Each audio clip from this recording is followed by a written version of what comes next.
Hi, I'm Michaela Pittman. And I'm Liz Manasco. We hope everyone is enjoying their homecoming week, and we are here to interview Mr. Keith Herbert Vinyard for the 2016 Festus Hall of Fame. So we understand that you graduated from Festus in 1977. How has the school changed for you? From what I've seen today, Yep. there's a lot of things that I saw, that I've experienced, that are very, very similar. Oh, really? Yes. Like Yes. Well, I just got done getting hugs from quite a few of my old friends who are teachers here now. Oh. Just a great warm feeling. Of course, it has grown quite a bit. Amazing how the buildings now are where grass used to be. Oh, yeah. Mm-hmm. The parking lots are much larger. Yeah. I know you're losing parking space, Yeah. but still, back in our day, more people walked to school. Oh, really? Mm-hmm. Or rode the buses. Okay. Okay, so you were active in band, yearbook staff, rocket club, and football in high school. Out of all the activities you participated in, what was your favorite one to do? Wow. You couldn't have asked something like history or math. It had to be all the fun things. Extracurricular activities. Okay. Well, they were all great. They really were. I enjoyed them all. So then what was your favorite part about school? I liked the people. I really did. I enjoyed being a kid. I enjoyed learning. I was fortunate enough to grow up in a time where long before I came to high school, I had already met the teachers, the administrators, and so it was just a homey atmosphere. Okay. So you worked as a photographer and a darkroom technician during high school. Do you still work with photography now? No, not really. Okay. Of course, everybody works with photography now on their own home computers. Right. In those days, we had a darkroom downstairs between the chemistry and the physics class. Okay.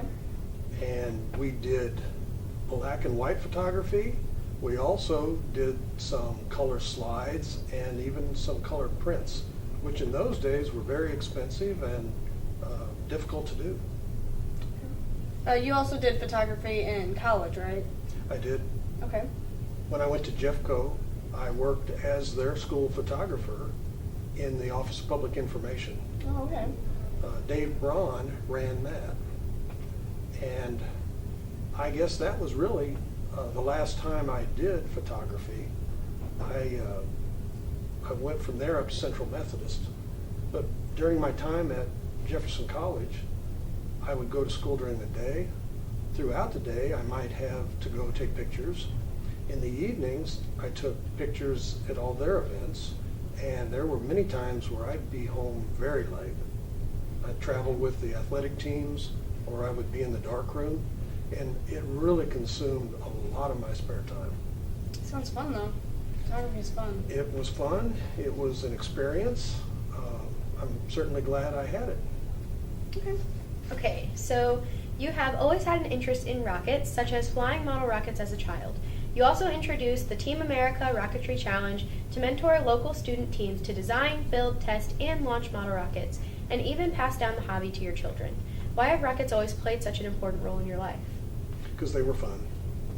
You just like fun things? They were fun, and I did it with my buddies, and we all had fun. We'd experiment with different things. We'd try to make them go higher, faster, make gliders, see how long we could keep them up. They were fun to tinker with. Okay. And we all had shared interests, and as a group, it made it more fun. Awesome.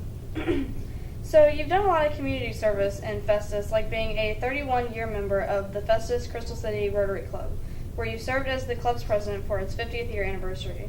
What inspired you to help out in the community so much? My upbringing. Okay. And with that, in the Rotary Club, my grandfather, he joined the first year that the Rotary Club was formed. My father has been in it, and I've been in it. So there's quite a connection there. Okay. That I've really enjoyed. It's good to know the things that were accomplished in the past and the things that we can accomplish today. I'm on the advisory board primarily for my memory of how things were done before. And when a question comes up about how things were done then, I can relate that, and the board can decide if there's any knowledge they can glean from that with their projects of today. Right. Okay. So you and your wife, Sally, have worked and been involved in the community of Festus for many years. What do you both enjoy about Festus that made you stay and start a family here? Well, of course, these are my roots, and I stayed here, because this is my place to be. And when I came back from Central Methodist College, I went there to get an education and brought home an educator. Okay. And that's how I met Sally. And of course, she fit right in here. She certainly enjoyed all of her years teaching, and being in the community, she was certainly welcomed. And it's been a lot of fun. It's helped me relate to younger people and the school and stay in touch with what happened here. Okay. So after high school, you moved to Columbia, Missouri to attend Central Methodist College, where you played football and rugby. What attracted you to this college, and how was your experience there? Okay, Central Methodist College, just north of Columbia in Fayette, Missouri. Oh, okay. It's a small community. I think the population sign said 2,400. I went up there, and I immediately found out that a lot of the students there were from the country, from Really? rural America. At that time, Festus seemed to be more rural. Of course, there was a lot of kids from the metropolitan areas that were there, and it was a nice mesh. One of the interesting things that I noticed was whenever the students would come in from metropolitan areas on the weekends, they would drive to Columbia. Really? They needed that city fix. Right. And after they'd been there a while, they found out that a lot of the rural students there just enjoyed making their own fun. Okay. So after college, you came back to Festus to work in the family business, which made you the fourth generation family member to work at Vinyard Funeral Homes. Why did you decide to join the family business? Well, growing up with that opportunity available, that's something that a lot of times you don't want. You know the grass is greener on the other side of the fence. You want to go out, do your own thing. I grew up working there, and I was exposed to work, and as a kid, you feel like work is no fun. There's got to be a better way to make a living and make your pay and do your job and enjoy it.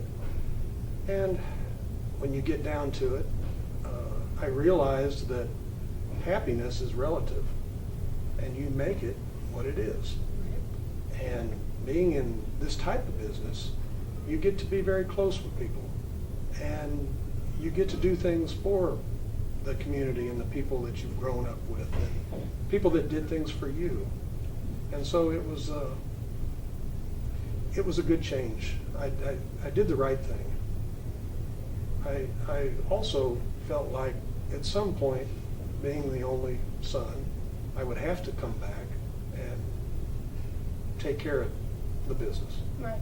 And the longer I waited to come back, the bigger of a job it would have been. So after the flood of 1993, you volunteered to work in Hardin Cemetery near Kansas City, where about 800 graves washed away. What was the experience like for you? I grew up helping my father look after what everyone knows here in town as Gamble Cemetery, up by the Burger King. Yeah, okay. Okay. And he was looking after the Methodist cemetery. There's more than the Gamble there. There's the Methodist, Presbyterian, Christian, and Gamble. And he was in charge of the Methodist cemetery, which is about 3/4 of that cemetery. And I learned quite a bit about it as a child, and we enjoyed it. It was strictly a volunteer position, and a lot of the things we had to do was to figure out what unmarked graves were, who might be in them, And it was kind of like a big crossword puzzle in a way.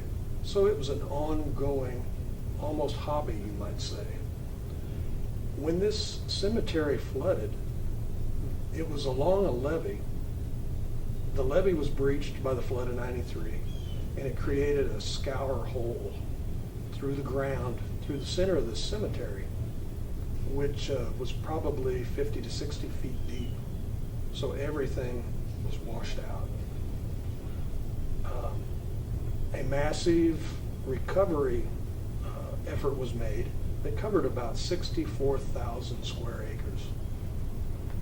An identification system was set up to try to identify the remains of the people that were in these graves.